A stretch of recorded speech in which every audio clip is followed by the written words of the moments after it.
Hey everyone, and welcome. Today we're diving into the incredible forces that shape our world. From the ground literally shaking beneath our feet to the absolute fury of the sky, these massive natural events are a fundamental part of life on Earth. So, let's get into it. So you have to ask, what's really driving all of this? Are these just random, chaotic acts of destruction? Well, the short answer is no, not at all. They're actually the powerful and often predictable outcomes of a planet that is incredibly dynamic and always in motion. And our goal here today is to really understand that system. And we're going to start way down deep inside the Earth. Our first section is all about the immense geological forces that move entire continents and build mountains. We're talking, of course, about earthquakes and volcanoes. All right, so first up, earthquakes. Probably the easiest way to think about the Earth's surface is like a giant jigsaw puzzle, right? It's made of about 20 massive pieces we call tectonic plates. Now, these plates are constantly moving, but they do it so slowly that we usually don't feel a thing. An earthquake, well, that's what happens when that slow, steady grind suddenly snaps. And there are basically three ways these plates interact with each other. First, you've got convergent boundaries, where two plates crash into each other and one gets pushed on top. This is how huge mountain ranges get built. Then you have divergent boundaries, where they pull apart, literally creating new ocean floor. And finally, at transform boundaries, they just slide right past each other. Each one of these movements creates a totally different kind of earthquake. Now the other major force from down below is the volcano. You can think of it like a direct pipeline from the Earth's super hot interior right up to us on the surface. It's basically a vent that lets molten rock and gas escape from deep inside the planet. And here's a really quick but super important distinction you always hear about. When that molten rock is still underground, we call it magma. The second it breaks through to the surface, it's called lava. It's the exact same stuff, just a different address. Simple as that. So how does an eruption actually kick off? Well, it's all about pressure.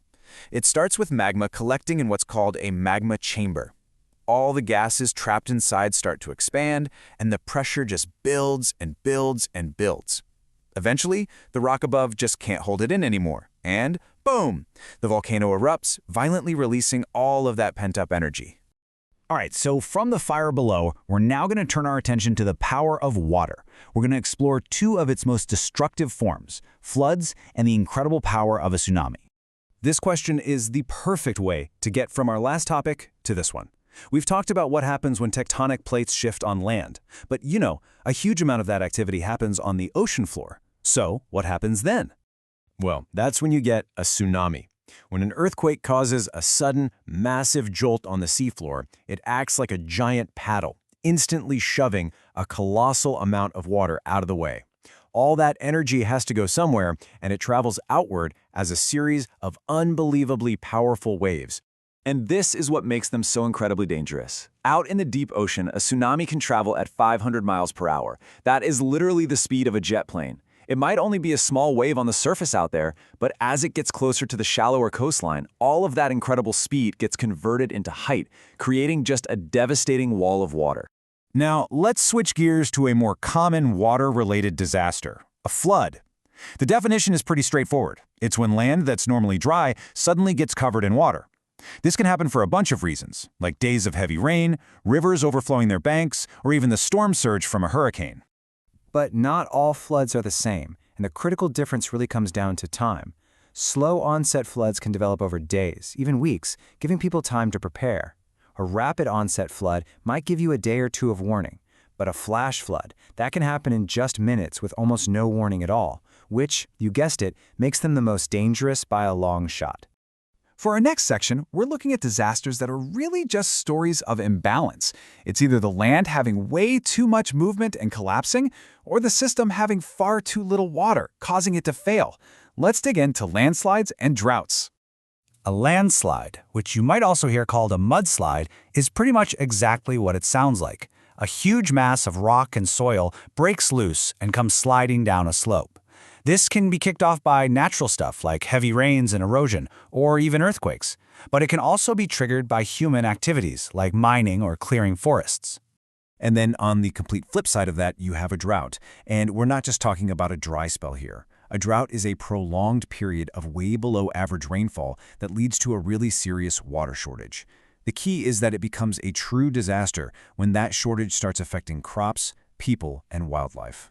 And this is pretty interesting. Scientists actually break drought down into 4 different types. A meteorological drought is just the basic lack of rain. It becomes an agricultural drought when crops can't get the water they need. It turns into a hydrological drought when our rivers and reservoirs start running low. And finally, it's a socioeconomic drought when the demand from people for water is simply more than the supply can handle. Okay, we've covered the earth and the water. So for our final deep dive, we're going to look up to the sky. Let's break down the mechanics of one of nature's most powerful and awe-inspiring storms, the hurricane. Now, if you remember just one thing about hurricanes, let it be this. A hurricane isn't just a big storm. It is a massive, self-fueling heat engine, and its fuel is the warm, moist air that you find over tropical oceans. And here's how that engine gets going. It all starts when that warm, moist air over the ocean rises up, creating a little area of low pressure underneath it. Naturally, air from the higher pressure areas around it rushes in to fill the gap.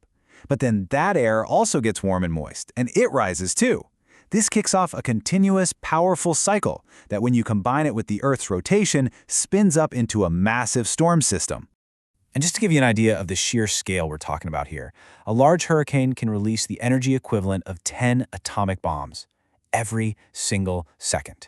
I mean, that kind of power is it's mind-blowing. So after looking at all these incredible forces, let's kind of zoom out for a final thought on what this all means for us, living on this very active and very dynamic planet.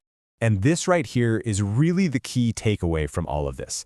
These events, earthquakes, volcanoes, hurricanes, they aren't bugs in the system. They are the system. They're the powerful and often predictable results of the very processes that make our planet a living, breathing, and constantly changing world. And that really leaves us with a final thought, doesn't it? We can study the science, we can understand the mechanics, and that's the absolutely critical first step. But the real challenge, the next step, is taking that knowledge and figuring out how we can learn to live with these forces and build a world that's ready for the awesome power of our planet.